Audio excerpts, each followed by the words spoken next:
todo mundo tem o seu lado bom e o seu lado sombra. Todo ser humano. Cabe a você numa campanha a ressaltar o lado bom e tentar neutralizar ao máximo o lado ruim.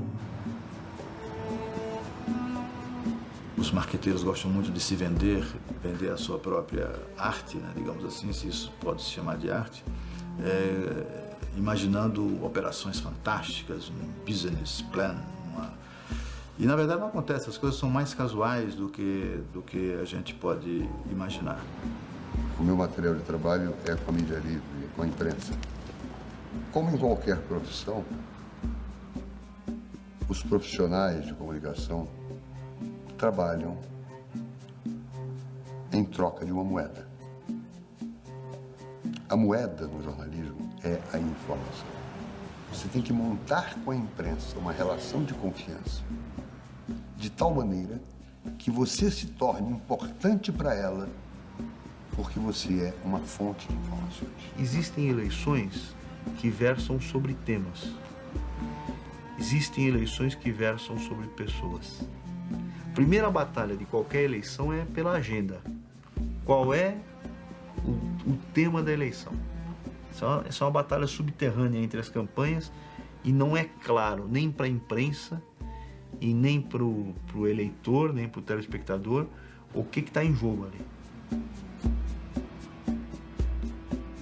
A comunicação política ela tem um papel para o bem ou para o mal, sempre teve, sempre que houve política, né? Ao lado do Maquiavel, ao lado do Napoleão, ao lado do Stalin, sempre houve uma pessoa que pensou essas coisas.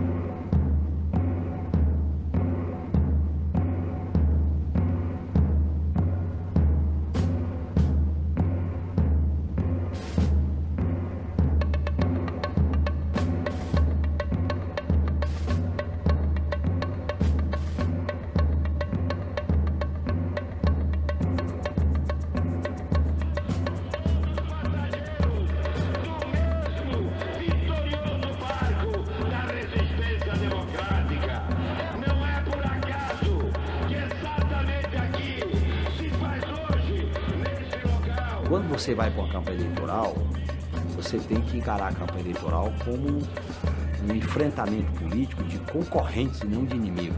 Política não é a continuação da guerra por outros meios. Política, ela não pretende eliminar o outro lado, ela pretende ganhar.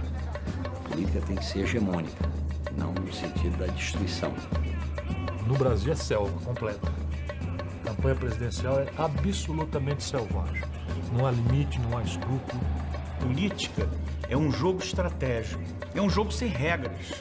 Então, quando o que se chama hoje de marketing político, né? Quando o jornalismo e quando a publicidade chegam à política em várias etapas, e nessa etapa que nós estamos vivendo, que se chama de marketing político, ela chega e se exige dela uma sofisticação muito maior. Então isso se chama marketing político, é a adaptação à linguagem que não nasceu na política, mas se a política não acompanha, ela não consegue disputar a atenção da opinião pública com os meios de comunicação, com a publicidade.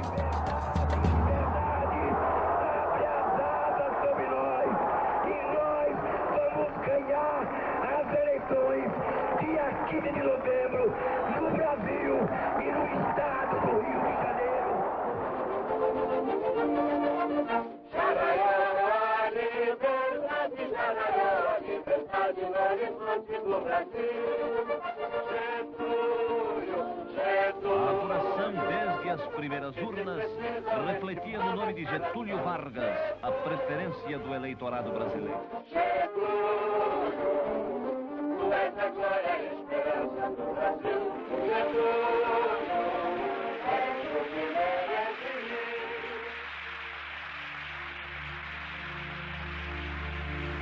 O marketing político no Brasil, ele é tão antigo quanto o Brasil, né? É conhecido as excelências de trabalhos de marketing que foram feitos por Getúlio Vargas, para o próprio Jânio Quadros, que varre vassourinha, que é um clássico de comunicação política, né? A construção da imagem passa pelo veículo onde ela está construída. Num comício onde você tem um microfone pouco sensível, e uma transmissão muito ruim, o som muito ruim. Então você tem que falar devagar e dar as pausas. Povo brasileiro, estamos aqui mais uma vez. Ou seja, a adequação ao veículo. Então, do Getúlio Vargas a Lula é apenas uma adequação à linguagem do meio.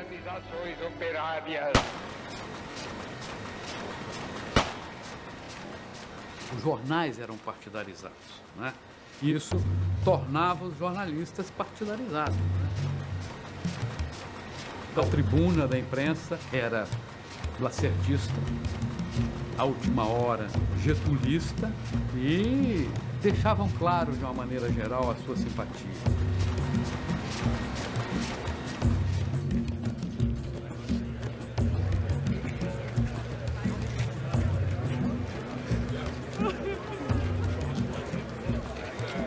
Eu queria perguntar a Gregório Fortunato, como chefe da guarda pessoal do ex-presidente, a quem ele devia direta e imediatamente obediência nessas funções. Não aceito pergunta de jornalista. Coronel Scarpa. Então eu, Coronel Scarpa, vou perguntar ao Gregório a quem devia, como chefe da guarda, imediata obediência. É ao chefe da Casa Militar e ao presidente da República.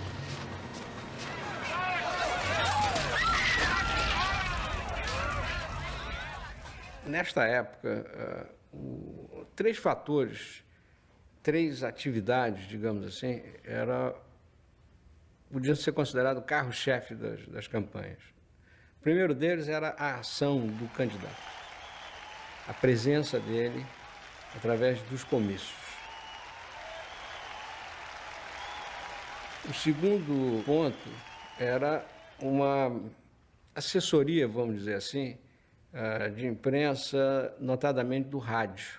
Grandes políticos usaram rádio com uma competência enorme, para destacar dois, o Brizola mesmo, né? O Lacerda, para falar um pouco aí da geração que vem como referência a minha geração. E a linguagem do rádio é uma linguagem forte, é uma linguagem onde se grita, onde se fala alto. Nós da UDN e vós do PTG, vós não representais mais os PTGistas odientos de 1954. A outra coisa que era também muito comum era a formação de grupos simpatizantes que tomam, como se fosse hoje, diretórios e comitês locais, regionais, que tomavam conta da campanha.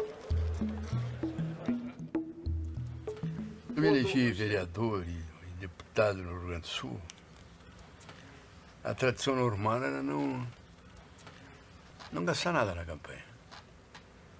Não tinha nenhuma figura dessa que você falava, porque na época não tinha espaço de rádio, nem espaço de televisão, não tinha nada disso. Então, não se sabia o que era marketing político, coisa que valha. A campanha era campanha.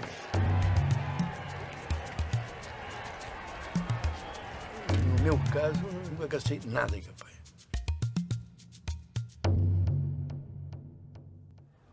Se a gente pegar as biografias de políticos, os livros sobre campanhas, os livros de um modo geral, eles são silenciosos em relação ao uso do dinheiro nas campanhas eleitorais, né?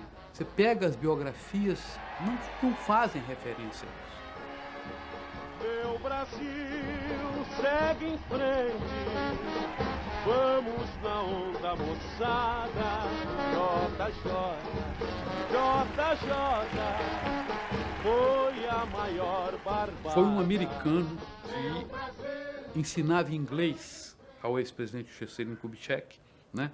Que voltou para os Estados Unidos, escreveu um livro sobre Juscelino e tem 8 páginas preciosas sobre o financiamento da campanha do Juscelino Kubitschek. Ele usava 2 aviões. Ele usou pela primeira vez televisão, já fazendo comunicações e tal. Então foi uma campanha muito cara, a do Juscelino. Eu vou morrer de saudade, mas vou.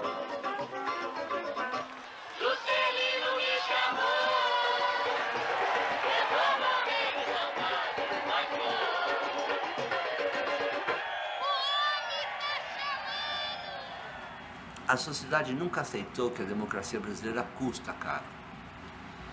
E que a democracia custa caro no Brasil e custa caro em qualquer país. A eleição é uma coisa cara. O Brasil é um país continental, geograficamente complicado de você alcançar, porque é muito grande e tem muita gente. E as concentrações existem naquelas capitais, mas você tem espraiado aí pelos interiores de uma maneira geral um contingente formidável de pessoas. Não é barato você chegar a cada canto desse. As reformas de estrutura que sejam capazes de alterar o quadro de miséria e de subdesenvolvimento que há neste país. Peço ao povo para dizer não. A televisão introduz um mundo novo, não apenas nos meios de comunicação, mas na política, porque muda completamente o tipo de linguagem. Quem dominou no Brasil bem a televisão, de políticos, foi o Jânio Quadros, que tinha consciência e diz isso, escreve isso. Comprometido seu prestígio por um rol consternador de escândalos oficiais. A televisão não tem nenhuma culpa disso, ela apenas ampliou o que o Jânio fazia. Daí um profissional chegou um dia e disse: ô Jânio, estou fazendo hipotético, não houve isso, mas Jânio, teu discurso tem que ser isso, você é um homem limpo, mãos limpas, sério, e vai varre, vassourinha, vou varrer a desonestidade. Varre, vassourinha, varre a bandalheira. O povo já está cansado de sofrer dessa maneira. Jânio Quadros é a esperança desse povo abandonado. Jânio Quadros é nossa gente pajanga. É Jango, é Jango, é o João Goulart. Você que está vendo que o parlamentarismo não funciona, compareça dia 6 de março e não. Embora em parte a sua mais sentida e justa reivindicação, aquela que dará um pedaço de terra própria para ele trabalhar, um pedaço de terra para ele cultivar.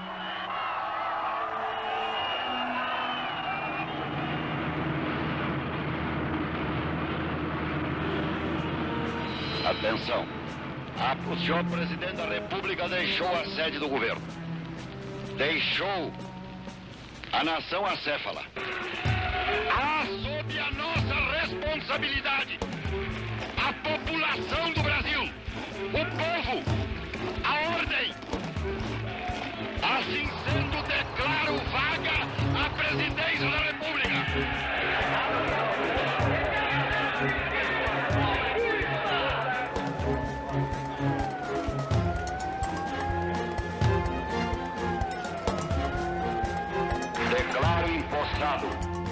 Na presidência da República dos Estados Unidos do Brasil, Sua Excelência, o senhor Humberto de Alencar Castelo Branco.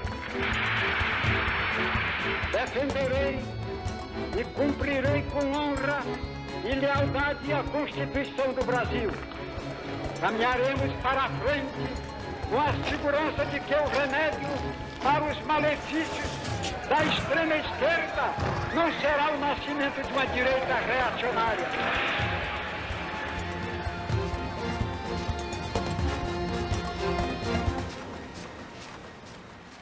A primeira campanha que eu considero, que eu me lembro, que foi uma campanha que teve uma eficiência maior no marketing político, foi a de 1974. Foi quando havia televisão. A televisão era liberada, mas não era na maneira como é hoje. Os partidos tinham spots, eles não tinham o programa eleitoral de 20 minutos ou meia hora e tal. Se o MDB ganhar, eu acho que as coisas podem melhorar para nós. Tá uma coisa horrível. Eu tenho que vender cafezinho para poder viver. Senão eu não posso viver com o custo da vida. Eu acho que só o MDB mesmo para dar um jeito nisso. Vote por pão, saúde, educação. Vote pela democracia com justiça social. Se você está descontente, seja coerente. Vote por você, votando no MDB. A primeira figura do coordenador de campanha com características e organização mais profissional como temos hoje, ocorreu nesta campanha de 74 do MDB. O intelectual que organizou a mensagem política disso foi Fernando Henrique Cardoso. Virá depois da democratização no plano do parlamento. Quem luta e briga por você o ano inteiro é o MDB. É o MDB. O PMDB ganhou e deu uma lavada no Congresso. Ficou uma situação bastante difícil para a ditadura. Aí, eles, para a eleição seguinte, fizeram a Lei Falcão.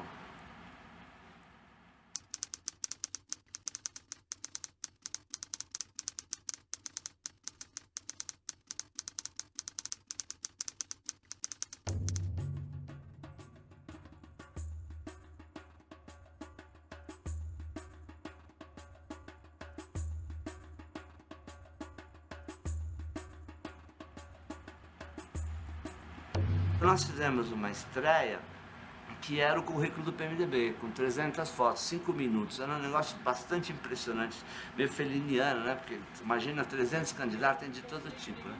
E eu passando os candidatos assim, lentamente, tudo em fundo branco, uma coisa agoniante até. E o Montoro, em off, falava PMDB, como se fosse um currículo.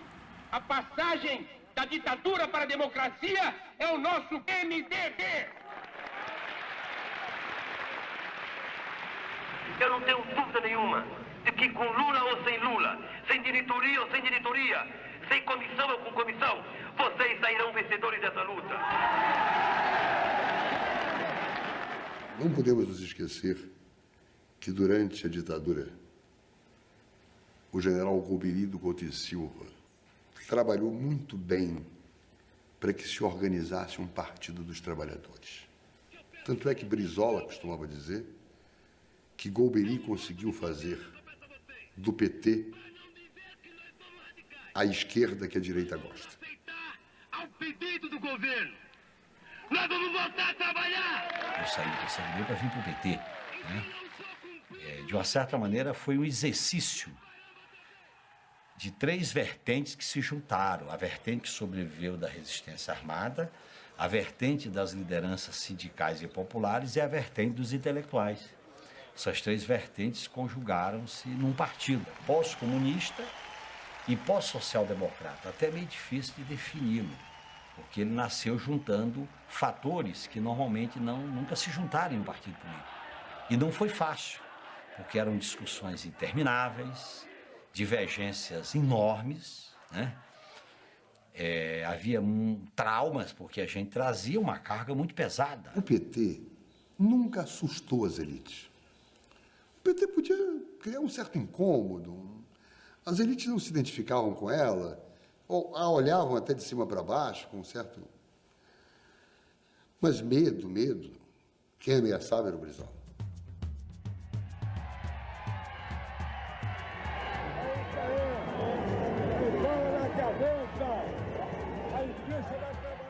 Se não fosse horário político, a gente tinha saído da ditadura dos generais e tinha caído na ditadura dos donos de televisão, né, que elegeriam quem eles quisessem. Né? Então, o horário político... Como é que o Brizola ganhou a eleição no Rio de Janeiro? Né? Ele ganhou a eleição no Rio de Janeiro em cima dessa democratização.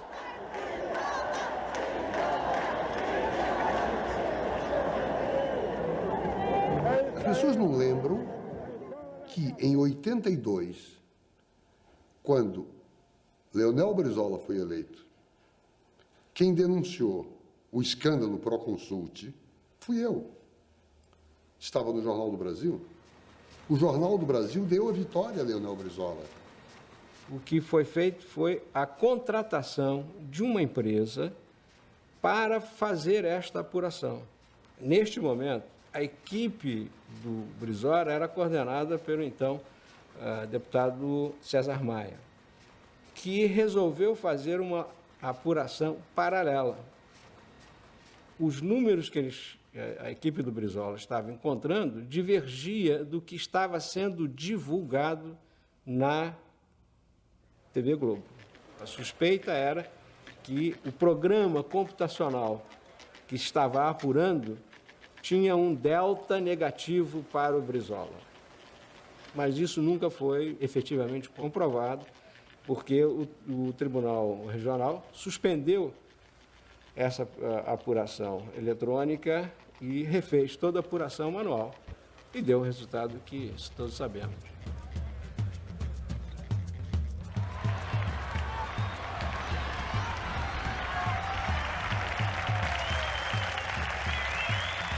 Nós não tínhamos mais os censores, mas tínhamos que entender algumas coisas que nos proibiam a partir de... Não era uma coisa, não era... O doutor Roberto disse não faça isso, a família... Era um pouco a crosta de censura que tinha lá dentro.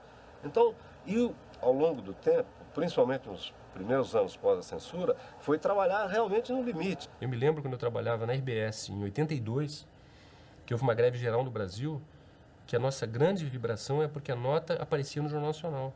Uma greve geral. Nota de greve. Depois de nota, houve reportagem, entrada ao vivo. Hoje, para dar uma greve, a greve tem que ser muito importante. A greve era uma novidade em 80 e poucos. Ou seja, naquele momento, divulgar uma greve era um problema, porque tinha aí todo o processo autoritário em cima da gente e tal. E depois foram caçados os líderes sindicais do ABC e houve a decretação de uma trégua que está terminando exatamente hoje. Então o que se busca nessa reunião aqui no Hotel Merak é uma solução definitiva para que segunda-feira não recomece uma nova greve, uma vez que terminou essa trégua. E pelas declarações que deram tanto patrões como empregados quando entraram para esta reunião... De quem é sair nos anos 80, que foram anos de intensa mobilização política no país, período da abertura, período de campanhas da Direta Já. Este movimento todo, que mobilizou a população inteira, acabou levando muita gente para uma série de atividades próximas aos partidos. Eleições diretas quando? Eleições diretas quando?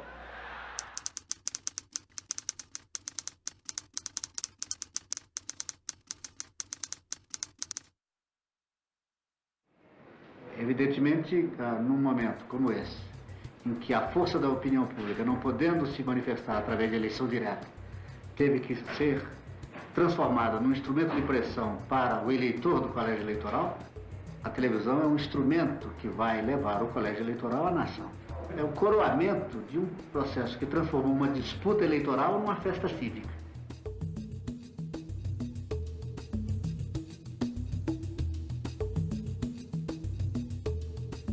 Aqui me referir a tudo aquilo que a imprensa já se referiu. A extrema esquerda com a extrema direita, caçadores de mandatos aliados, infelizmente, a deputados que foram caçados. Tudo isto num verdadeiro balaio de gatos que, em hipótese nenhuma, servirá para a solução dos problemas brasileiros. Com o meu voto, faço dele o golpe final contra a ditadura fascista e entreguista que infelicitou minha pátria. Voto em Tancredo Neves. Passa nessa avenida um samba popular. Ganhamos Ietajá, mas não foi aprovada a emenda. Fomos para o colégio eleitoral, derrotamos o colégio, ganhamos, na hora de assumir o doutor Tancredo. Nos deu uma rasteira aqui e assumimos o Sarney. Dali para cá, o MDB...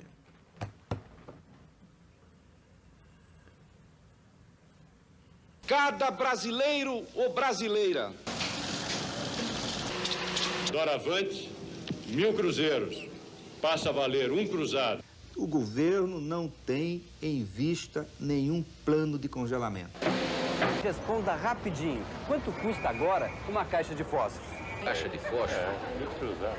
Quanto? 20 cruzados. 20? 10 cruzados. 10 cruzados, senhor? 50 cruzados.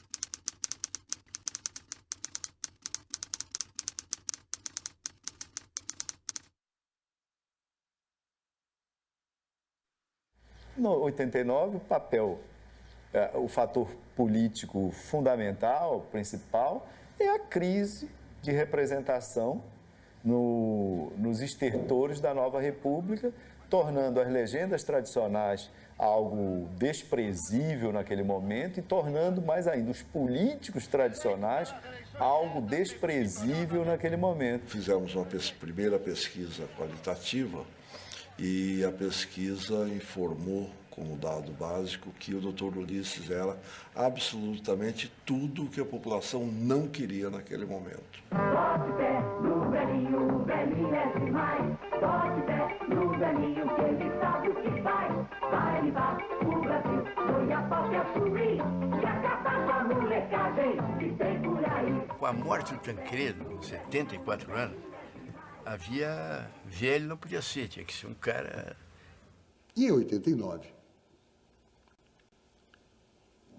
todas as elites brasileiras que puderam influir nas empresas de comunicação e podem fazê-lo através do peso dos seus anúncios, através do poder econômico que têm, influíram para evitar que o Brizola fosse eleito. Se o Leonel Brizola for eleito presidente desse país, eu vou chegar lá de serrote. Eu vou serrar uma perna desse modelo econômico. Esse modelo econômico está podre. Não pode continuar exatamente como ocorria nos últimos anos da monarquia. O Brizola ameaçava as elites ideologicamente.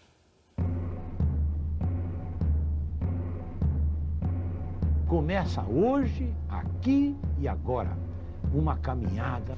Você está começando agora a escrever. Nesse instante, é importante cada um de nós começar a perceber que votar. Respire fundo. Esse o caminho é o da democracia. Sangue daqueles que foram assassinados e torturados pela ditadura. Será que você não me conhece? Acho difícil. E nós temos um traço em comum. Estamos juntos. Este é o símbolo da nossa fé. A mesma fé que me faz acreditar que poderemos juntos construir um futuro melhor para todos os brasileiros. A mesma fé que me faz continuar nesta caminhada, vencendo os obstáculos, vencendo os desafios, superando as injúrias, as calúnias e as difamações. Fernando Collor era governador de um estado pequeno do Nordeste que criou notoriedade por criar um grande factoide que foi a caça dos marajás. Até um certo momento, a candidatura à presidência era uma possibilidade muito remota. Mas, na verdade, a partir da capa de Veja e tal, ele começou a ser muito solicitado a fazer palestras. E eu cuidava dessa agenda externa, digamos assim, né, ao governo de Alagoas. Ele me dava ali uma semana por mês, em cada 3, ele me dava uma semana, e eu administrava aquela agenda. Quando esse factoide, que era uma coisa isolada lá de Alagoas, ganhou o plano nacional, isto se potencializou. Eu me relacionava, por exemplo, com o Alberico. Eu tinha um acesso a ele muito bom. Eu ligava para ele e vendia uma pauta. Era assim que funcionava. Alagoas é um estado pequeno. Tem apenas 2.300.000 habitantes. Mas em matéria de escândalos no serviço público, Alagoas leva o campeonato. O novo governador, Fernando Collor de Mello, empossado há 15 dias, está atacando de frente o problema. E foi justamente uma decisão do governador que permitiu ao Globo Repórter flagrar uma situação escandalosa de empreguismo. Então eles foram lá e deitaram e rolaram. Fizeram matérias maravilhosas. Assim. Com a extinção dos marajás, a folha de pagamento do Estado vai cair? Sem dúvida nenhuma, somente com essa... Então aquelas coisas eram coisas que resultavam em boa mídia para o governador, mas não passava não era uma coisa que passasse pelo Roberto Marinho. Eu acho que o Roberto Marinho, se quisesse, disse, olha, estamos dando muita colher de chá a esse governador aí, vamos... Mas ele não fez.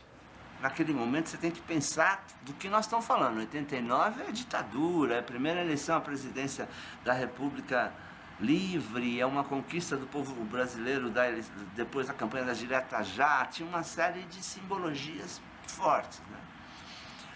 E comecei a imaginar uma rede de TV que olhasse tudo do ponto de vista do povo. Quais eram os interesses do povo, como que era a coisa feita pelo povo. E tomei uma decisão de radicalizar um pouco a linguagem para a esquerda. A Rede Povo apresenta O Passado Condena, novela política, capítulo 1. Geisel andava com Figueiredo, que andava com Sarney, que depois começou a andar com Ulisses. Sarney era presidente do PDS e andava com Delfim, que naquela época andava com Afif. Afif era secretário da Agricultura e andava com Maluf. Maluf andava com o prefeito biônico Collor. Collor, que votou em Maluf no colégio eleitoral, hoje anda com Antônio Carlos Magalhães, que anda com Sarney, que andou muito com Figueiredo, que andava com Geisel, que hoje anda com Aureliano.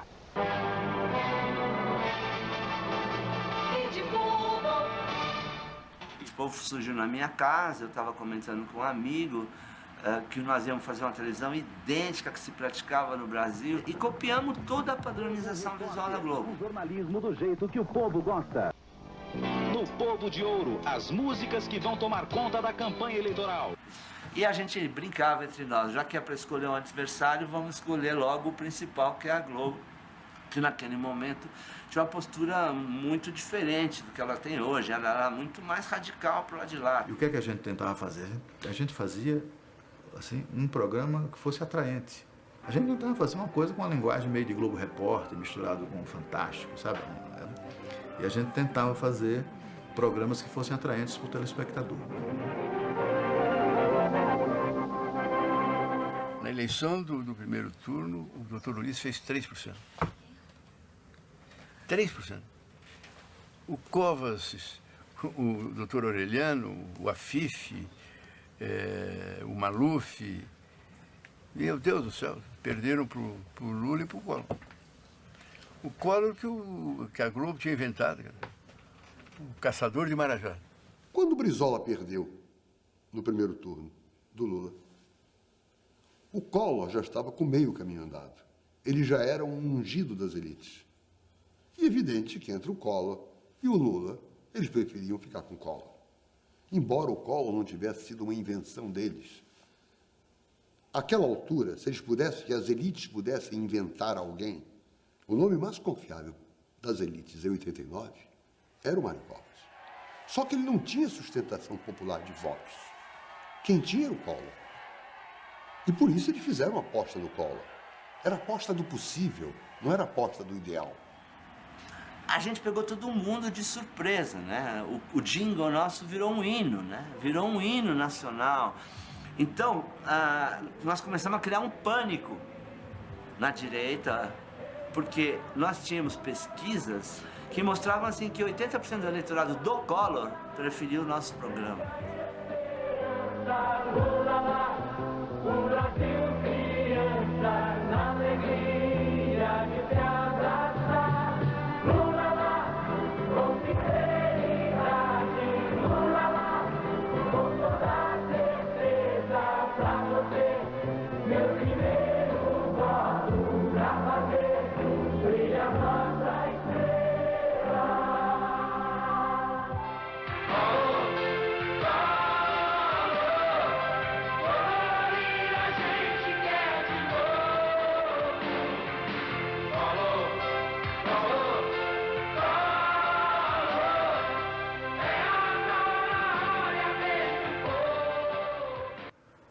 Tínhamos uma dúvida se nós ganharíamos no primeiro turno, em determinado momento, se ganharíamos ou não. A partir de um determinado instante, pelas pesquisas, a gente via que haveria segundo turno. Mas quando nós fomos para o segundo turno, havia absoluta certeza de que ganharíamos a eleição. Estava na mão a eleição. Quem conhece o PT não vota no PT. A primeira pesquisa do Ibope no segundo turno informa: Collor já tem 51% dos votos. O outro candidato ficou com apenas 37%. E no segundo turno, eu acho que aí se evoluiu mais a ideia do profissionalismo, porque nós fomos obrigados a fazer o caminho inverso. No segundo turno, nós íamos para o centro, porque a ideia nossa era ampliar para ganhar a eleição. Nós não poderíamos ganhar a eleição apenas com com o PT. Então o Lula passou a se vestir de terno, nós mudamos a direção de fotografia, ele começou a sorrir mais, vamos dizer, o primórdio do Lulinha Paz e Amor já tinha ali. Dia 17, quem votou em Brizola terá que votar em Lula para presidente. Houve a adesão do PSDB, a adesão do Mário Covas, o negócio foi crescendo, crescendo, mobilização na rua, mobilização na rua. Nós aqui estamos para trazer o apoio do pequeno PSDB à candidatura de Luiz Inácio Lula da Silva presidente da República. Só para você ter uma ideia do que isso significava, quando ele saiu daqui para o primeiro debate com o Lula, que foi na TV Manchete do Rio de Janeiro, os câmeras, botaram as câmeras fotográficas e de vídeo no chão, os jornalistas cruzaram os braços e cantaram Lula lá. Enquanto fizeram um corredor, enquanto a gente passava, eles ficaram cantando Lula lá. Hoje seria impensável fazer que isso acontecesse, né?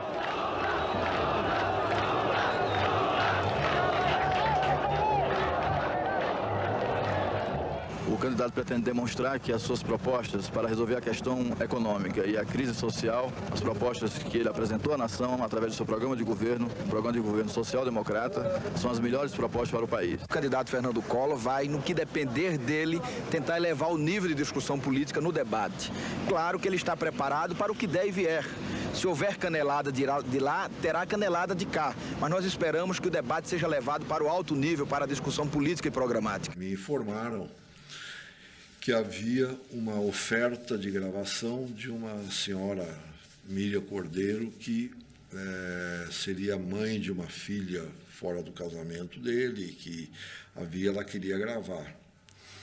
Eu imediatamente disse assim, grave. Como é que eu posso apoiar um homem que me ofereceu dinheiro quando ele soube que eu estava grávida de um filho dele?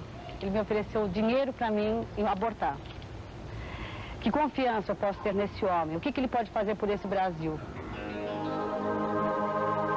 Você imagina a situação da produtora, um monte de gente do PT e todo mundo querendo responder Enfim, o Lula disse, olha, nós vamos fazer o que eu comentei com você. Eu quero abrir a câmara e vou falar isso. Esta é minha filha Lulia. Ontem eu fui surpreendido no programa do meu aniversário com a mãe da minha filha tentando criar uma imagem negativa a meu respeito. A verdade é que quando comecei essa campanha para o presidente da República, eu imaginei que o debate pudesse se dar no alto nível. Eu imaginei que o debate pudesse se dar no campo das ideias e não no campo pessoal. Eu não vou responder à mãe da Lulian, porque a Lulian não é resultado de um gesto de ódio. A Lulian é resultado de um gesto de amor num determinado momento da minha vida.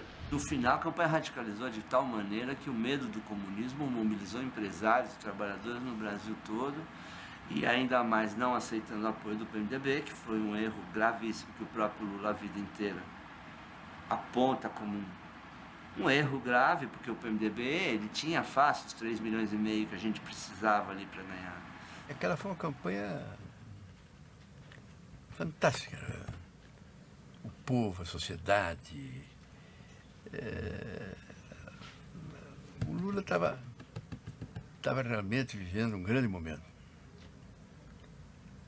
Então a eleição ganha. A Globo tirou a eleição dele. Você acha que esse debate pode decidir a eleição? Eu não acho que apenas um debate decida a eleição. Eu acho que o debate ajuda bastante a definição, principalmente das pessoas indecisas. O candidato do PRN, Fernando Collor de Mello, chegou também acompanhado pela esposa, Rosane, e preferiu não falar com a imprensa. Como é que o senhor se preparou para o debate? No dia posterior ao debate, eu estava na sala do diretor de jornalismo da Central Globo de Jornalismo, que era o Armando Nogueira. Vi com ele o Jornal Hoje, em que a edição do debate foi ao ar. Vi depois quando o Vianney Pinheiro, que era o encarregado do Jornal Nacional, era o chefe do jornalismo de São Paulo, tinha se deslocado a pedido da direção para fechar o Jornal Nacional naqueles dias.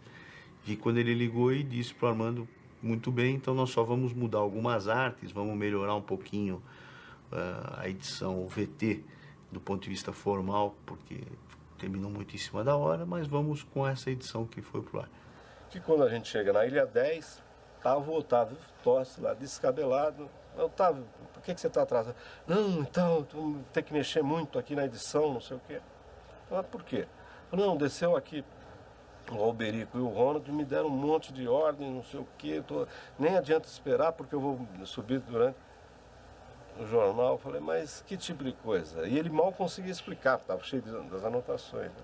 Quando o Alberico viu no ar a edição do jornal Hoje, ficou muito irritado, porque era clara, havia sido clara a superioridade do Collor no debate com Lula, e aquela edição mostrava um equilíbrio que não houve, na verdade não houve. Alice Maria foi quem me chamou a atenção. Essa foi a edição que o Pinheirinho fez para o jornal Hoje. Ela está desequilibrada, porque ele deu o mesmo peso ao Collor que deu ao Lula. Está errada. Refaça a edição. Portanto, Alice Maria havia percebido que aquela edição estava desequilibrada, como efetivamente estava desequilibrada. E eu fiz uma edição em que eu dei pesos diferentes a desempenhos diferentes. Quando ele rodou os 2 primeiros minutos, eu senti toda a mutilação que estava sendo feita.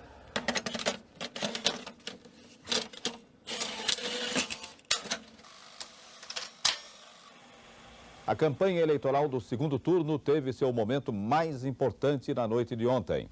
Foi o duelo entre os 2 candidatos pela televisão. O debate durou quase 3 horas e foi transmitido por um pool formado pelas 4 principais redes de TV. Reveja agora alguns momentos do debate. Talvez a Globo tenha favorecido um pouco, não sei, não posso julgar, não estava lá. O que aconteceu de fato nesse debate é que o Collor ganhou o debate. Quem assistiu o debate, e as fitas estão aí para quem quiser ver, vê que o Collor foi muito melhor que o Lula no debate. O problema do Nordeste não é um problema de seca, é um problema de cerca. Daí porque ele defendia a reforma agrária, senão morreriam milhões e milhões de nordestinos, como está aí a imprensa dizendo e o IBGE afirmando que é possível até nascer uma sub-raça. Eu quero, de alguma maneira, repelir essa insinuação de que nós sejamos sub-raça, até porque sub-raça eu não sou. Como também acredito que o meu adversário não seja sub-raça somente pelo fato de ter nascido no Nordeste. Eu acho que o Lula não perdeu no debate. Eu assisti o debate umas 3 ou 4 vezes, acho que houve uma edição pró-Collor. Eu acho que o Lula não ganhou o debate por nocaute. O Lula empatou o debate por pontos. E a Globo fez o Collor ganhar por nocaute. Pode-se imaginar que tenham sido feitas algumas ações com a intenção fraudulenta de mudar o resultado da eleição. Não. Não se esqueça que cada organização jornalística tem as suas redações. É muito difícil você controlar uma redação se você está na prática de um ato fraudulento. Esse fato vaza.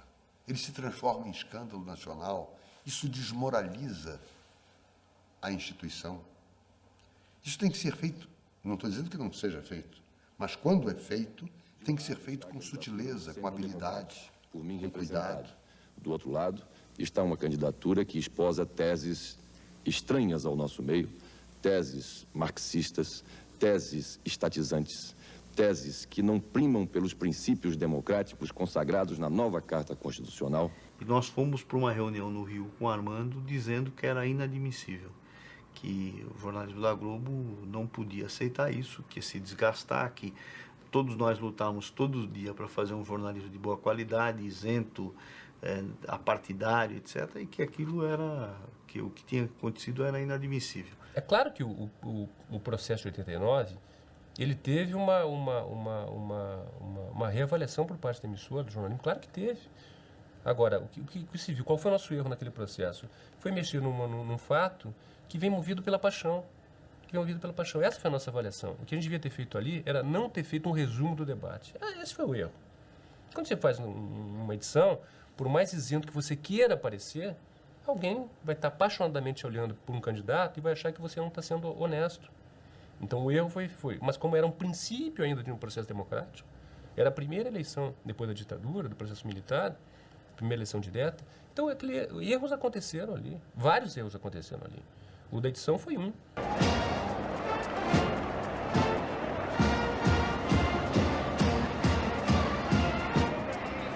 O presidente Sarney colocou a faixa no presidente Collor.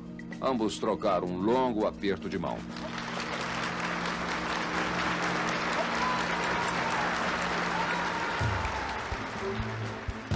Juro a vocês, diante do altar das minhas convicções, que ao lado do povo brasileiro, da sociedade civil organizada, nós haveremos sim, minha gente, de reconstruir o nosso país para recuperarmos a confiança no seu verdadeiro destino. A ascensão do Collor ao poder foi de uma maneira tão plastradora que as empresas de comunicação, por mais que a gente tivesse um currículo, uma história, né, de trabalhos já importantes, elas nos fecharam as portas. Então, eu bati em muitos lugares e tal, e estava carimbado como um cara que... E se soube, tal, que houve mesmo ação da Presidência da República para ninguém dar trabalho para a gente. Nós haveremos sim, minha gente, de reconstruir o nosso país para recuperarmos a confiança no seu verdadeiro destino.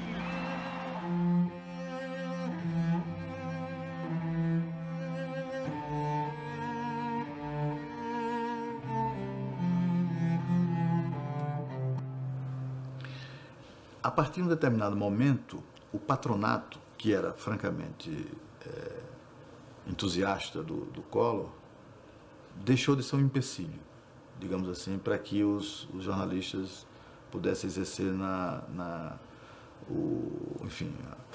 plenitude a sua profissão. Eu acho que o patronato meio que desiste do Collor quando ele começa a tomar algumas medidas que podem ter irritado essas pessoas, né? Mas quando começou a campanha do impeachment, o que houve de manipulação de informação, de forçada de barra, de ficção, isso aí pega o pessoal de Brasília que cobriu a campanha na época lá, chegou uma hora que você olhava e falava, eu não sei onde está a bandidagem, não sei de que lado que está. Eu pulei fora da campanha. O famoso apresentador Dan Harder, da rede CBS, tratou da decisão da Câmara e disse que o presidente Collor é acusado de se apropriar de milhões de dólares. Na rede ABC, a reportagem começa dizendo que Collor começou como se fosse o John Kennedy brasileiro, mas acabou como Richard Nixon. Diz que tudo começou com o irmão, conta a tragédia da mãe, e o senador Fernando Henrique Cardoso diz que é tudo uma mistura de novela com drama de Shakespeare. Olha, eu acho que, com exceção dos exageros previsíveis em ocasiões como essa, eu acho que as revistas e jornais brasileiros na ocasião fizeram o melhor jornalismo. Eu tenho dúvida disso, assim, com a experiência de quem foi porta-voz de um presidente que acabou sofrendo o processo de impeachment e com a experiência de jornalista que hoje está fazendo jornalismo, quer dizer, não tem compromisso algum com grupos políticos nem nada.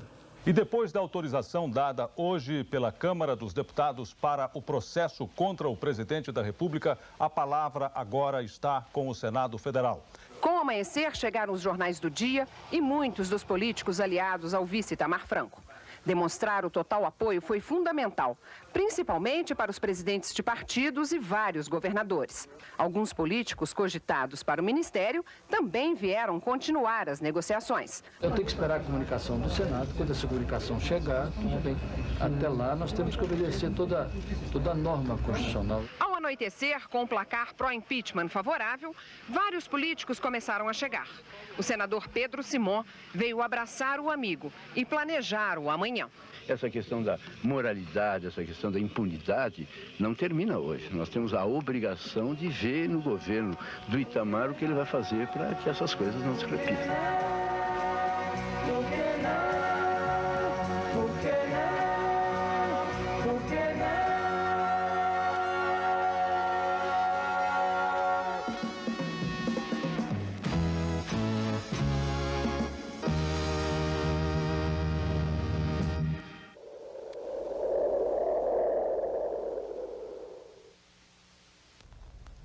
noite. Boa noite.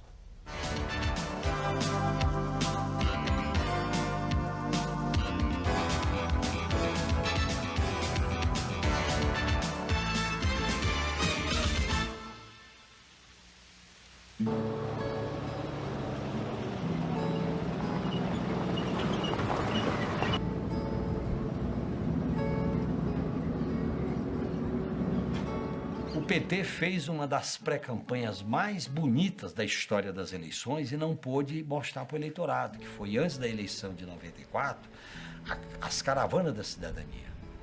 A campanha de 94 foi a campanha mais difícil da minha vida. Eu vinha de 89, de um sucesso total. Eu era apaixonado pelo Lula, meu amigo, pessoa que eu gostava. E então era uma campanha que gerou grande expectativa na militância, porque você com 40% dos votos era uma coisa muito forte. Ou seja, falar que vai ter golpe é no mínimo uma insensatez. Eu acho que vai haver um golpe no Brasil e esse golpe vai ser a grande maioria do povo brasileiro pela primeira vez eleger, sabe, um candidato democrático e popular para poder fazer as reformas estruturais que tem que ser feitas no Brasil. O Lula tinha perdido a eleição de 89, tinha feito as caravanas da cidadania filmando no Brasil inteiro. Eu não sei a que custo, mas presumo que é um custo alto. E os adversários do Lula, acho que o PSDB principalmente, não queria que, vamos dizer, não temeu pela ida das caravanas da cidadania para o ar. E impôs uma restrição na lei que impedia a exibição de imagens externas, sob a alegação de que, olha, vamos fazer uma campanha mais simples, mais direta, sem truques, não tem imagem externa. Então aquilo complicou muito a nossa maneira de pensar o mundo e trabalhar, porque a gente demorou muito a encontrar meios de burlar isso e fazer as externas aparecerem em foto, imagem parada.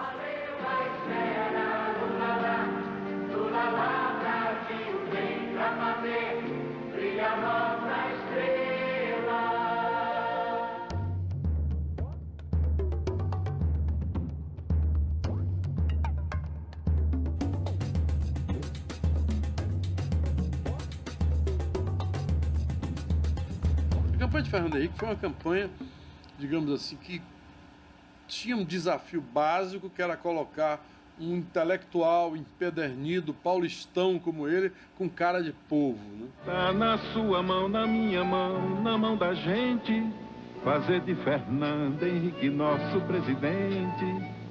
Tá na sua mão, na minha mão, na mão da gente. O Brasil precisa muito da força da gente. E o Nizam, que teve saques fantásticos ao longo da campanha. E aquele simbolismo, a linguagem da mão, do aperto de mão, né, foi recolhido exatamente da observação, das pesquisas que nós fizemos em diversos estados, exatamente para prever um enfrentamento de uma figura carismática popular, que era quem? O Lula, na época. E que tinha uma coisa notável na campanha dele. Quem não se lembra do Lula, lá brilha uma estrela. Era uma coisa espetacular.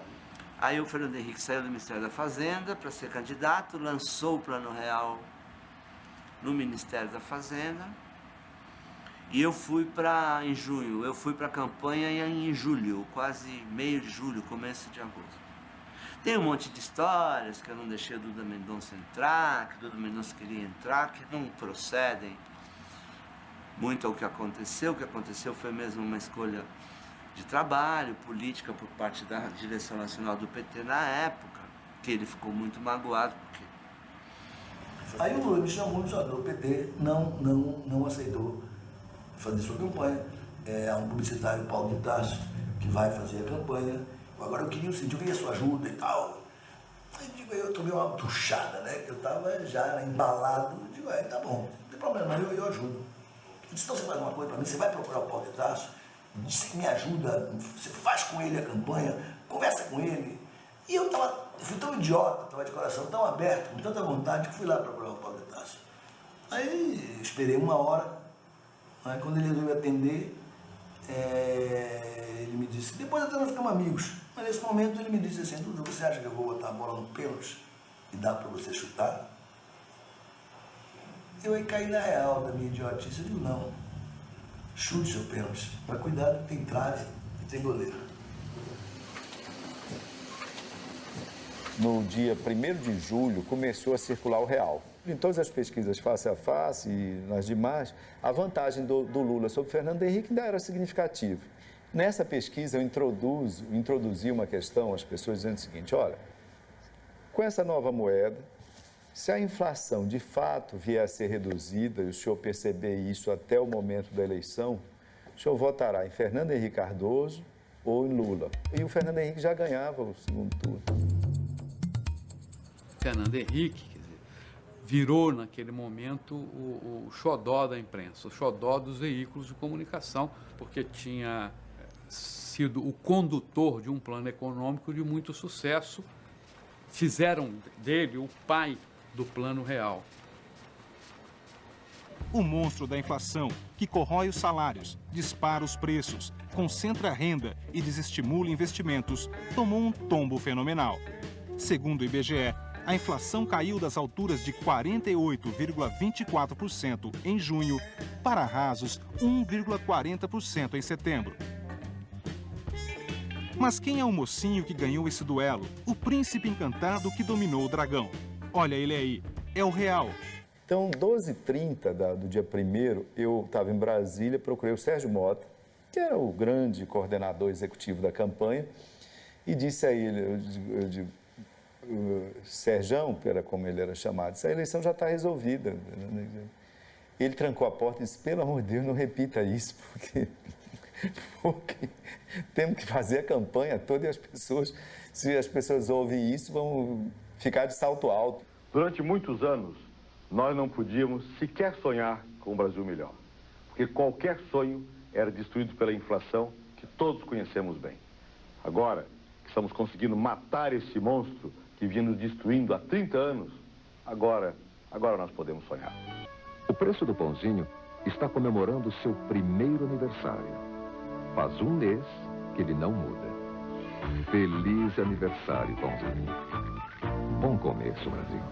E nós entramos na campanha com 2 meses de real, já empatados, 36-36. Quando eu comecei o horário eleitoral, já tinha 36-36. A gente em curva descendente e ele em curva ascendente. Quando você tem tendências de opinião pública, a reversão é muito complexa. O primeiro programa é um negócio tão impressionante que o primeiro programa que eu já fiz o Lula dizendo eu não sou contra o real. Eu vou fazer o real mais social, o real voltado para mais pessoas. Estão dizendo agora que nós vamos acabar com o real. E nós não queremos acabar com o real.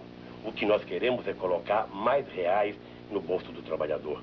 Porque não basta moeda forte, é preciso salário forte também. Conclusão, teve credibilidade zero, porque já estava rolando no meio do povo que o Lula ia acabar com o real. Era um pouco isso, o Lula vai voltar a inflação, vai acabar com o real. Por mais que a gente na televisão falasse que não,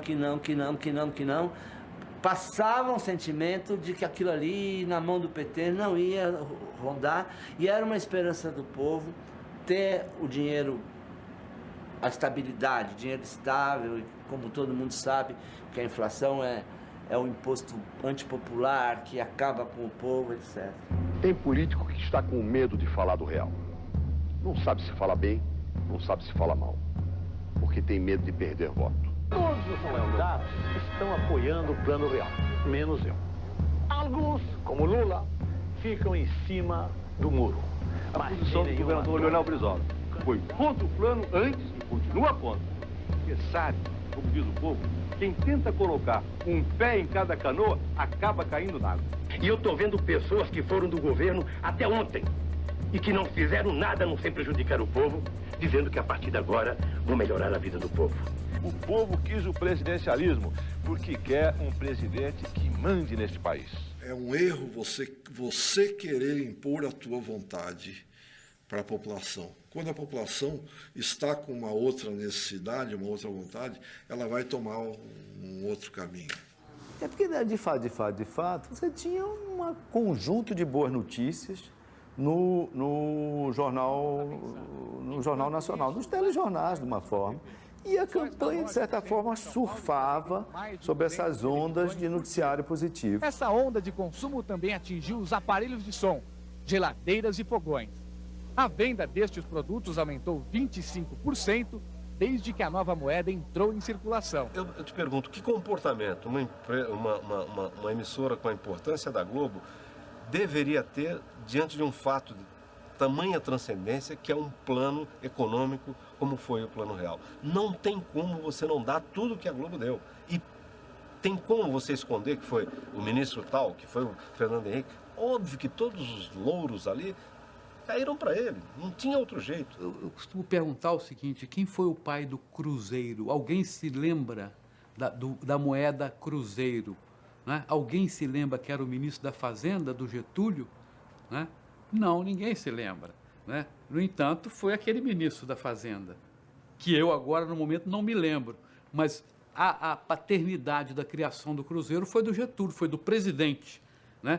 Que aprova as decisões que os economistas tomam, que o ministro da Fazenda tomou. Mas no caso do Fernando Henrique foi tudo planejado, ele virou o pai do Real e não o presidente Itamar Franco, que aceitou implantar aquela decisão. Isso é um indicador claro da simpatia, de como foi construída a candidatura dele, milimetricamente calculada e com o apoio da imprensa, de novo para segurar o Lula. Boa noite. As eleições passaram e a nossa tarefa é demonstrar que o discurso político que tentou tirar a confiança do povo no Plano Real, acusando de ser um plano eleitoreiro, nada tem a ver com a realidade.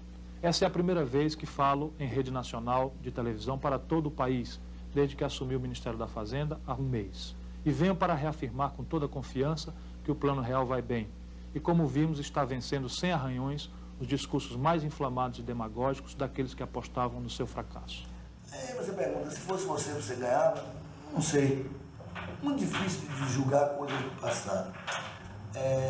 Mas, depois de eu conversando com o Lula, acho que foi a melhor coisa que aconteceu para ele. Ele mesmo disse, não era o momento dele ainda. Ele não estava maduro naquele momento para ganhar aquela eleição.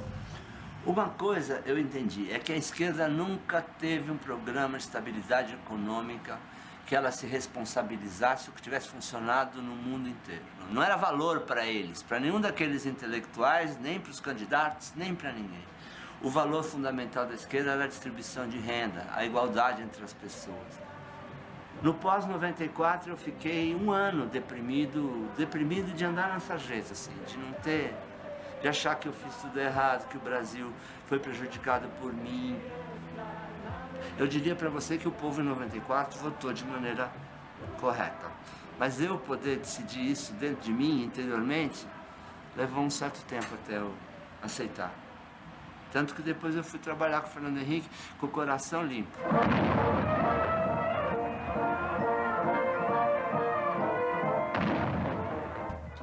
O presidente Fernando Henrique Cardoso chegou ao Palácio do Planalto no Rolls Royce para o período de 1º de janeiro de 1995, subiu a rampa, onde 31 de dezembro de 1998, mãos dadas no parlatório, o presidente e vice-presidente da República Federativa do Brasil, os senhores Fernando Henrique Cardoso e Marco Antônio. A partir dos anos 90, eu acho que as campanhas eleitorais elas foram muito influenciadas pelas campanhas presidenciais, em que houve um distanciamento entre o marketing político e a verdade da política, no sentido das causas, dos objetivos, das pessoas, dos movimentos, dos símbolos. Precisão, sincronismo, uma engrenagem perfeita, cada peça cumprindo a sua função. É assim que a máquina da prefeitura tem funcionado nos últimos 3 anos e meio. Por isso conseguiu ser tão eficiente. Mas atenção, na hora da reposição, use somente peças originais. Vote 11. Vote Pita. Todo mundo sabia que o grande sonho de Maluf era ser presidente da República. E aí eu disse, eu só tenho uma coisa para o senhor dizer. Eu tenho uma ideia. Agora é uma ideia que depende. Eu não conheço o Pita, o senhor conhece ele. Se o senhor aposta que ele será um grande prefeito, Então tem um comercial aqui que vai ser uma bomba. Ele foi meu secretário de Finanças e meu braço direito. É um homem sério, preparado, trabalhador. Nele eu confio e por ele eu garanto. Veja bem, garanto tanto que peço a vocês, votem no Pita. E se ele não for um grande prefeito, nunca mais votem em mim. E olhe, que daqui a 2 anos pretendo ser candidato a governador ou a presidente. E aí então vou precisar muito do seu voto e do seu apoio. Na hora que foi pro ar, e ele disse aqui, foi uma bomba. O Pita subiu acho que 8 pontos e a gente ganhou a campanha, né? Uma campanha dificílima, 1%. O pessoal na época preconceituoso, você vai fazer campanha em São Paulo do negro, carioca, né? Com 1% não ganha nunca. O Duda Mendonça disse que ele gosta de trabalhar nas campanhas eleitorais com pesquisas quantitativas e qualitativas feitas diariamente. Isso é um sintoma que muito dificilmente de um político que age assim vai nascer um grande líder. O marketing político te cria a ilusão que você sempre pode reconstruir a realidade no dia de amanhã e com isso voltar a ser competitivo. Quando isso é um jogo perigoso, um jogo de vida ou morte. Toda vez que o candidato é de médio para bom, ele tem uma chance muito grande de ser reeleito.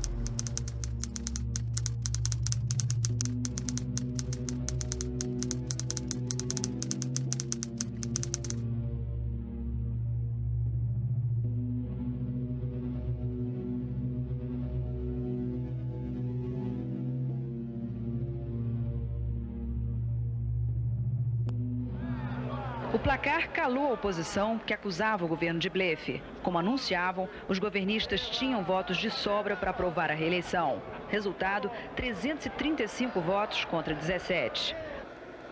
O presidente Fernando Henrique acompanhou a votação da emenda pela TV. Ele estava junto com os ministros das Comunicações, Planejamento, Casa Civil e o secretário-geral da presidência. Logo depois do resultado, vieram aqui para o Palácio do Planalto cumprimentar o presidente pela vitória, muitos parlamentares, líderes, alguns governadores e o presidente da Câmara, Luiz Eduardo Magalhães. Deixou ferida, deixou rescaldo e não vai ser fácil, porque a gente sabe que o que se votou aqui foi uma emenda de interesse de quem exerce o poder. É um dos casuísmos que atrasa e envelhece a democracia brasileira.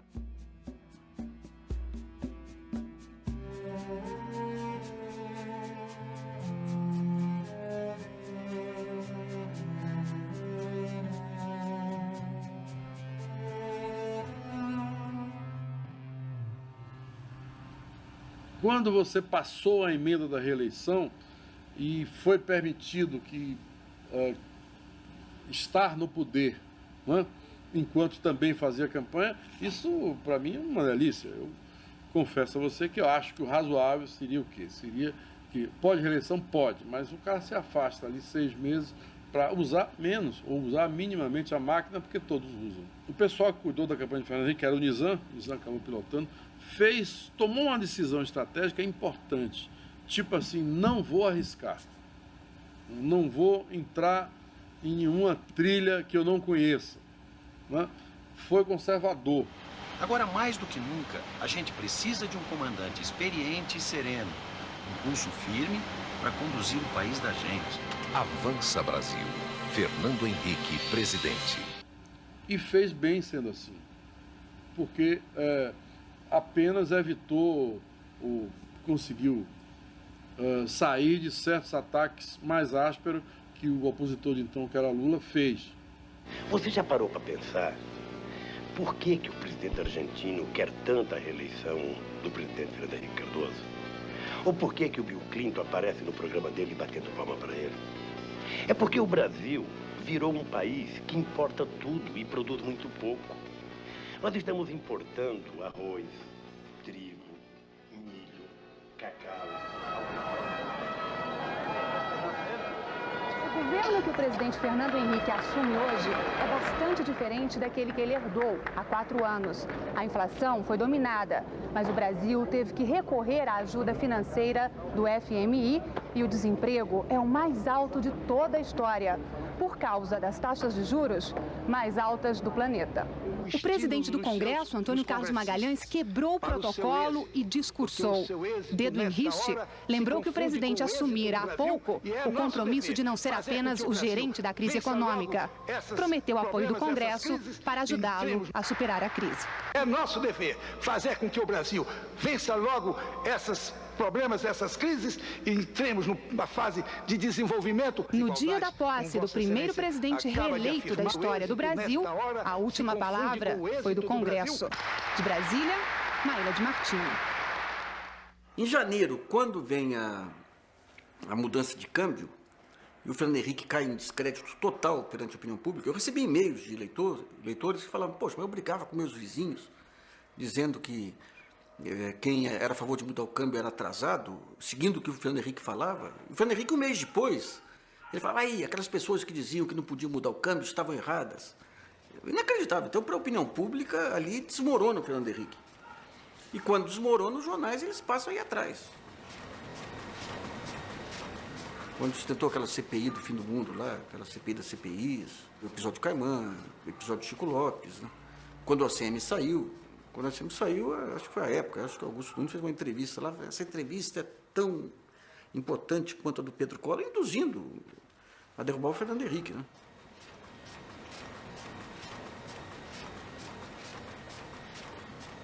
Era um governo que foi muito criticado a partir de janeiro de 99, que se tentou derrubar a partir de janeiro de 99, mas não tinha esse componente social, de preconceito social, que vem com o governo Lula, né?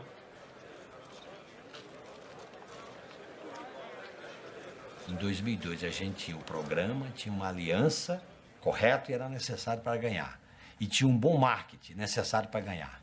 Isso tudo foi correto para ganhar. Sem isso, a gente não ganharia. A gente começou, no começo, com algumas resistências. O PT achava que eu ia esconder... O PT tinha uma visão que eu ia esconder o vermelho e ia esconder a estrela. E o meu maior sonho era trabalhar com a estrela, porque a estrela é uma puta de uma marca, né?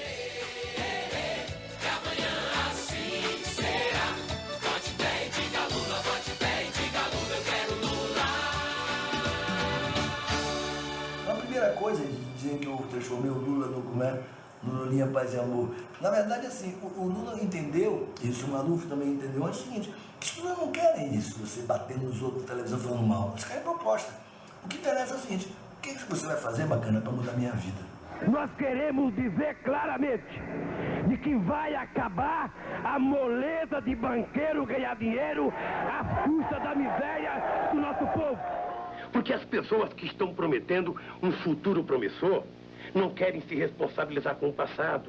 Até parece que o Brasil nunca teve governo. E o pouco dinheiro que tem, ainda o nosso presidente baixa a cabeça e vive fortalecendo e enchendo a barriga dos agiotas internacionais.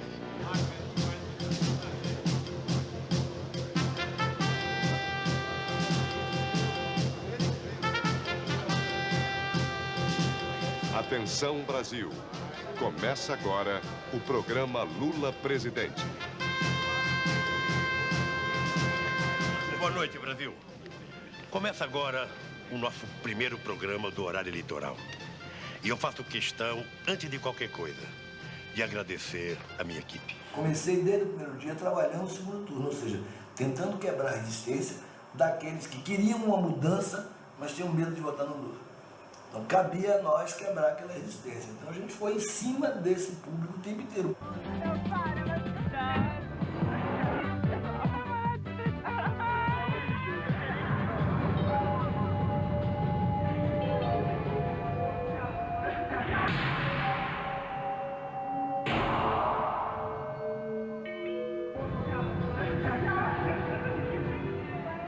Se cenas como essa tocam você pode até não saber. Mas com certeza, no fundo, você também é um pouco PT.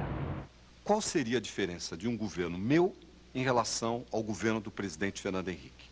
Para ser bem objetivo, a resposta é simples. Há duas áreas onde o meu governo vai ser totalmente diferente do atual governo. Nas pesquisas que a gente fazia, a gente percebia claramente que as pessoas não entendiam, né, como que ele, candidato do governo, do mesmo partido do governo podia querer mudança. Existia, sim, na opinião pública, um desejo de mudança. Existia. Isso era fato. Agora, pelo fato de existir esse desejo, não significa que todo mundo tenha que falar da mudança. A mudança pode se dar em vários níveis.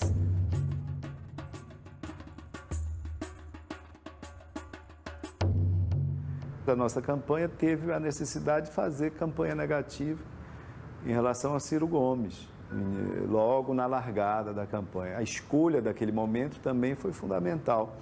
Se deixasse para fazer isso mais adiante, as intenções de voto do Ciro Gomes já estariam mais consolidadas. O Gomes agride todo mundo. Os políticos do PT são uns mijões nas calças, uns frouxos. Veja, tem um nojo do PFL, o Globo. Brizola é a fina flor do atraso, o Globo. Aqueles ataques só tiveram maior eficácia porque eles foram, de certa forma, reiterados pela exploração que a Free Media fez de declarações, de outras circunstâncias do então candidato Ciro Gomes. E era uma coisa absurda, era equipe de televisão seguindo em todos os lugares, o que exige uma logística fenomenalmente cara e difícil. Equipe de televisão não era só seguindo, provocando em todo canto, em todo lugar. Né? Papel da Patrícia na sua campanha, eu devo ter respondido assim 2.700.000 vezes. Ela é meu amor, ela é maravilhosa, é uma parceira em todas as horas, porque é mesmo. Né? E pelas tantas, vaidade ferida, Sademais, depois de dizer todas as coisas, dorme com o candidato. Pronto, virei um machista. Você alguma vez já disse que está morto de cansado? Ou que tomou um chá de cadeira? Com certeza você não está morto e nem moeu uma cadeira para fazer um chá. Pois é, o Ciro é como eu e como você. Ele fala o que pensa e às vezes usa uma força de expressão. Ele é tão parecido com a gente que é diferente dos outros políticos. Com certeza, não tivesse ocorrido aquilo, muito provavelmente teria sido ele e não Lula o vitorioso da eleição de 2002. Acabou dando certo, mas foi por milímetros. Foi uma conta milimétrica. Conseguiu derrubar o Ciro Gomes, mas quase se inviabiliza com a subida do Garotinho.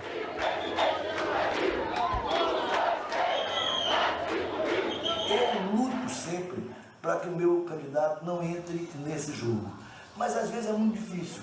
Porque eles chegam no final, quando eles veem se aproximar a data e eles veem a chance clara de derrota, aí começa aquela turma, tem que bater, e ele acha que é batendo que vai aumentar as suas chances. E ele é um grande engano.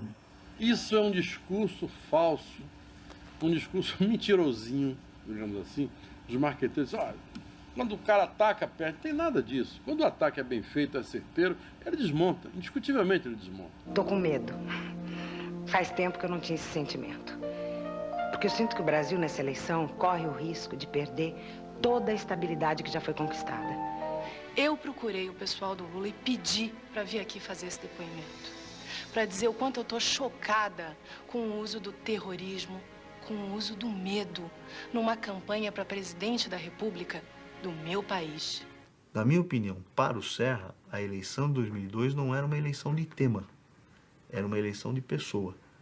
No fundo era para dizer o seguinte, olha, tá bom, estamos todos de acordo sobre o diagnóstico a respeito do Brasil. E estamos mais ou menos de acordo sobre o que tem que ser feito. Vamos discutir agora quem é o cara que tem mais condição de fazer. Quem tinha um discurso mais espontaneamente ligado a isso era o candidato do PT, o Lula, que tinha toda a história, todo o histórico de vida e de luta da parte social. Então era um discurso que encaixava mais facilmente, né? Então não adianta um outro candidato também querer usar esse mesmo discurso, se não é um discurso natural. Serra presidente, trabalho pra gente. O nome da mudança é emprego. E o homem para fazer essa mudança é José Serra. Existia uma fala num plano de educação, onde tinha um texto, ele vinha falando, depois levava para um ponto e ele dizia assim, e vou investir muito na educação, porque eu não quero que ninguém nunca diga a seu filho que ele não pode ser presidente porque não se estudou. Isso aí, quando ele leu, eu disse, não, isso eu não digo. Eu digo, diz. E vamos embora conversar, porque está na hora de ver o seguinte, olha, você me chamou para eleger, não é isso? Então, vocês já fizeram 3 campanhas, acho que 3, e perderam. Então, nós estamos indo bem. Agora confia no meu taco, amigo. Eu acho que as pessoas têm que ver você como gente, tem que ver o ser humano, o que é que tem aí dentro desse coração. Isso é importante você botar para fora. Aí ele gravou. Olha, quando ele chegou no final, eu já vi que ele travou os olhos cheios. E quando ele acabou de gravar, o estúdio inteiro ficou parado assim. Quando eu digo, corta, aí o pessoal... Ele olhou e disse, você é um filho da puta.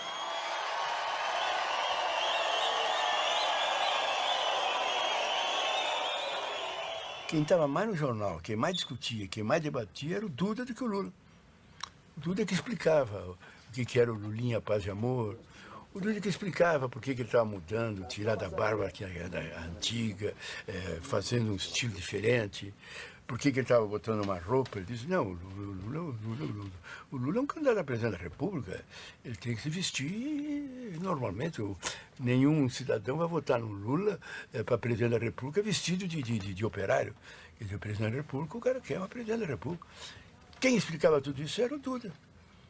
O Lula chegava lá na hora e falava meia dúzia de coisas. O marqueteiro se tornou uma figura pública. E isso tem tudo a ver com a maneira high profile com que o Duda atuava e atua nas campanhas que ele fez. Ele foi trazendo para si o holofote. A própria revista Veja, que fez uma matéria contra o cosmeticismo na eleição, tem outra matéria do passado, que é o Nizam e o Duda abraçados na capa. Toda vez que alguém diz assim, não, vamos impedir que fulano use emocionalmente a televisão. Estamos dizendo o seguinte, que quem está assistindo televisão é bobo. É trouxa, que vai se deixar iludir. Ah, não, mas aquele comercial das grávidas, do Duda Mendonça. Bom, tá aí. Quantas pessoas acreditaram? Foi por isso que o Lula ganhou a eleição? É evidente que não foi. Você não pode escolher se seu filho será menino ou menina. Não pode escolher a sua altura, nem a cor dos seus olhos. Muito menos o que ele vai ser quando crescer. Mas uma coisa você pode escolher. Que tipo de país você quer para ele? Eu costumo dizer que eu acho que em muitas das campanhas eu fui mais terapeuta do que marqueteiro. Porque eu acho que você tem que descobrir o que as pessoas têm de dentro de verdade. E as pessoas nem sempre têm coragem de expressar a sua verdade. Talvez seja assim o meu maior mérito.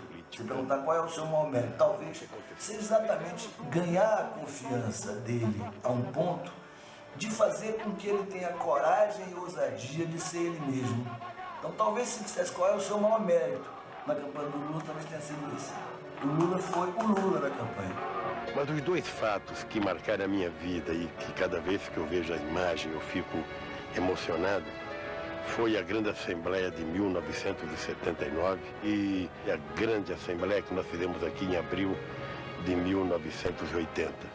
Eu fico imaginando o que é que não se passa na cabeça de uma pessoa que amanhece o dia e olha assim para a mulher dele, 55 milhões de pessoas votaram em mim. Esses caras se sentem muito próximos, é como se eles estivessem tocando Deus, né? Muito próximos assim da divindade. Mudança. Essa é a palavra-chave. Esta foi a grande mensagem da sociedade brasileira nas eleições de outubro. A esperança finalmente venceu o medo. Eu sou muito intuitivo, né? E eu fiz um trabalho há muito tempo chamado Avatar, que é um trabalho, é um processo até americano, parece, de você criar seu futuro. E isso há muito tempo atrás. E eu me lembro que eu estava começando a fazer campanha. Um dia eu quero fazer uma campanha de presidente. A minha criação, agora eu quero que ele ganhe e que seja um bom presidente para o povo brasileiro. Só me esqueci de pedir que não sobrasse merda para mim.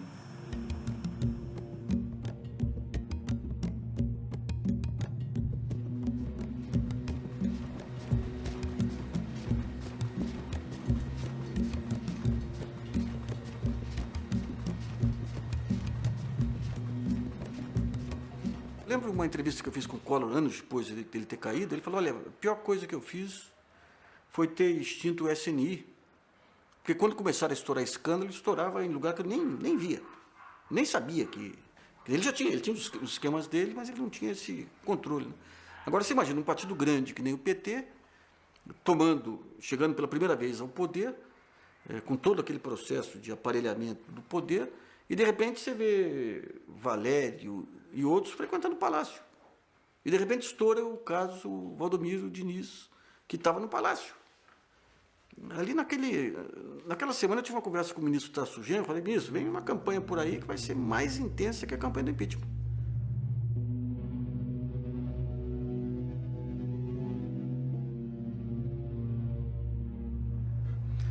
O deputado Roberto Jefferson, em certo momento, ele tornou-se o fiador da permanência do presidente Lula no cargo.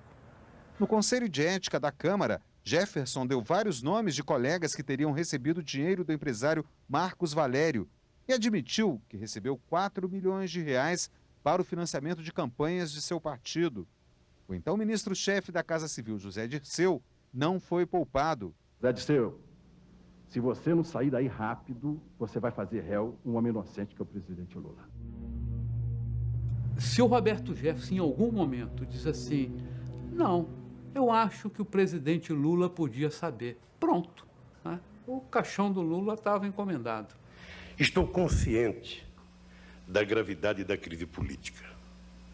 Ela compromete todo o sistema partidário brasileiro. Em 1980, no início da redemocratização, decidi criar um partido novo, que viesse para mudar as práticas políticas, moralizá-las e tornar cada vez mais limpa a disputa eleitoral do nosso país.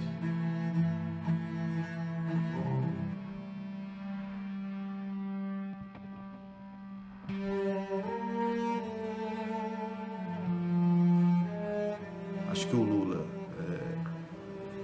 esnobou o Congresso durante muito tempo, ali durante os 2 primeiros anos, assim como o Collor também o fez. E os caras vão afora, não tem jeito, isso é da natureza humana.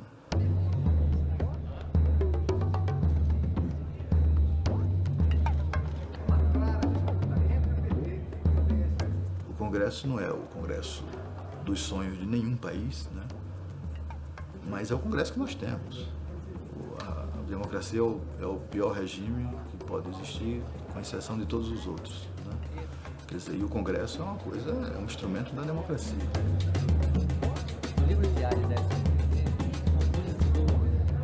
A CPI é a única oportunidade em que as coisas vêm à tona. Você vê e liga, o cara fala do fulano, fala do Beltrano, coisa que os jornais não mostram, se o cara é importante, é governador, quer dizer, e ninguém fica sabendo. De repente vem uma CPI e vem tudo para fora. Surpresa logo na chegada de Zilmar Fernandes ao Congresso. Junto com ela veio o sócio Duda Mendonça, que também se ofereceu para depor. Primeiro foi a CPI porque eu quis, não mandaram me chamar. Fui lá e falei a verdade. E se eu tivesse feito com a maioria das pessoas, não tinha nada para mim.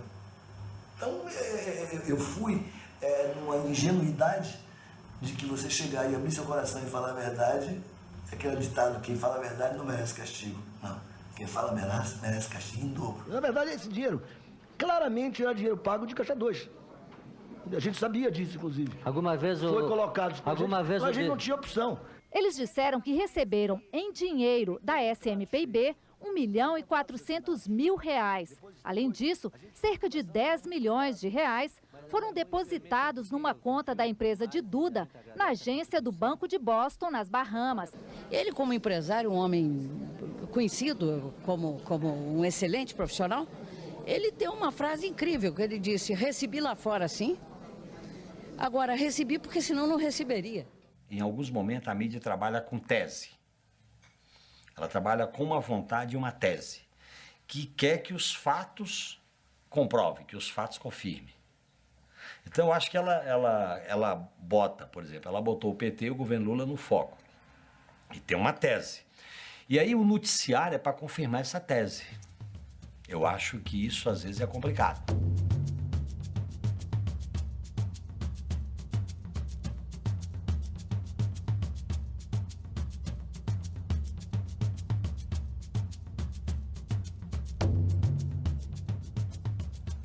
Não cobre de um jornalista precisão, exatidão da informação. Essa não é a função dele. A função da imprensa é espicaçar a sociedade. A imprensa é o nervo exposto da sociedade. Quantas e quantas imprecisões foram cometidas na questão do mensalão? Mas não pense o caso isolado. É no seu conjunto. Foi graças a essa soma de erros, acertos, provocações, que a sociedade reagiu e criou o fato político. Agora, o que acontece? Então, a CPI dá em pizza. Normalmente, não. O que acontece é o seguinte, é que como a CPI ela é muito badalada, ela está no jornal toda hora, e o parlamentar discute, bate, prender, matar, não sei o quê, quem está assistindo fica na impressão de que vai todo mundo para a cadeia. E a CPI não pode botar ninguém na cadeia. O que a CPI faz é alimentar os fatos e provar os fatos. Se os fatos são graves, pode caçar o presidente da República, como caçou o Collor.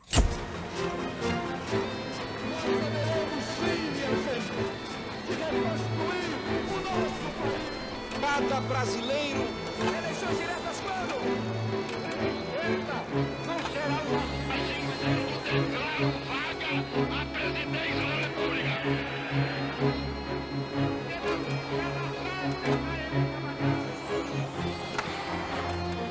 Não aceito pergunta de jornalista. O sistema que puxa e depois te repele. Eu acho que aconteceu um pouco isso com o PT. De uma certa maneira, houve ilusões, houve, vamos dizer, ingenuidades e erros, equívocos que o PT não podia cometer, porque viria o jogo, a cobrança com juro e correção monetária.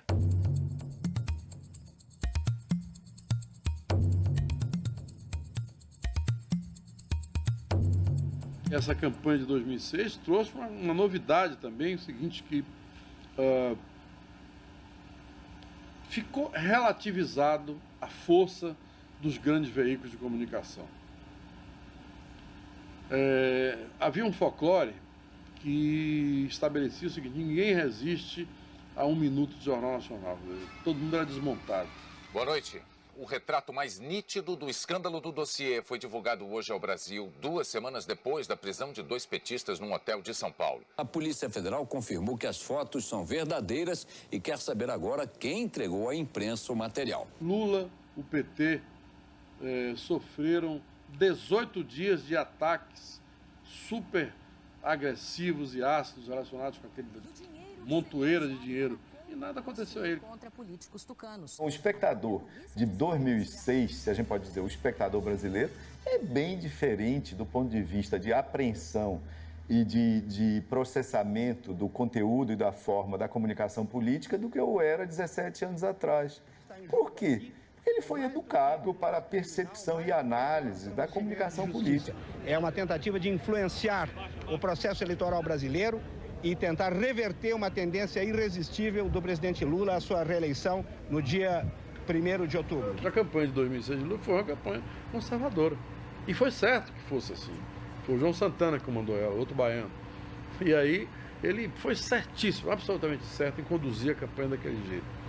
Ele praticamente ignorou o Alckmin. Flashes, sorrisos e uma cadeira vazia. 3 candidatos prontos para o exercício da democracia, o debate. O quarto, o presidente Lula, só avisou que não iria às 7 da noite. Sendo assim, a cadeira reservada para o candidato Lula permanecerá no cenário. Se estivesse com ele, eu ia fazer força para ele. Eu acho que as pessoas querem isso, entendeu? E eu acho que se eu estivesse lá, eu faria força para ele.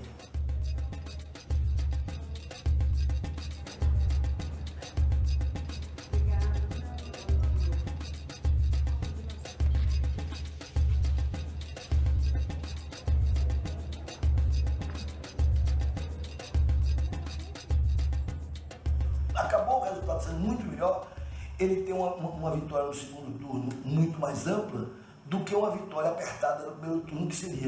Então eu acho que politicamente acabou sendo muito melhor. Ele foi para o segundo turno e teve uma vitória folgada, com uma maioria enorme. E se ele ganha no primeiro turno, ele ia ganhar sem uma legitimidade. Não, acho que Lula tem uma coisa muito, ele tem uma estrela muito grande. Sabe, a estrela dele é maior do que o dele. É Lula de novo, com a força do povo. É Lula de novo, com a força do povo. A chuva deu trégua e permitiu que o presidente desfilasse em carro aberto. Quando passou assinando, Lula encontrou uma esplanada dos ministérios com pouca gente, que em nada lembrou a multidão que veio para a posse em 2003.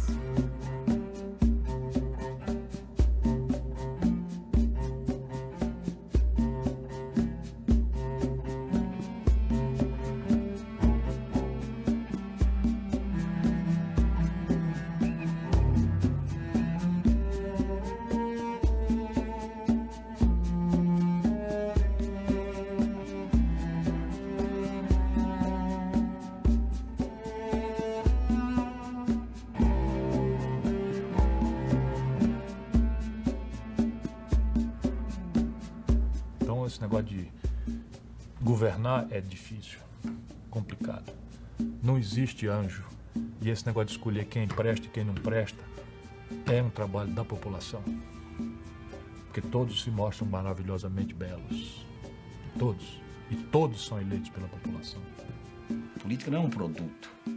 A política é uma causa, é um objetivo. Você é feito por seres humanos, é feita com alma, com razão, com paixão.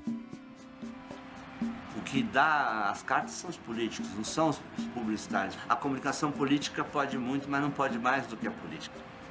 Eu tenho convicção de que expor os intestinos desses financiamentos, expor a maneira como acontece, é positivo para o cidadão brasileiro. É importante que o cidadão brasileiro saiba como são feitas suas campanhas eleitorais.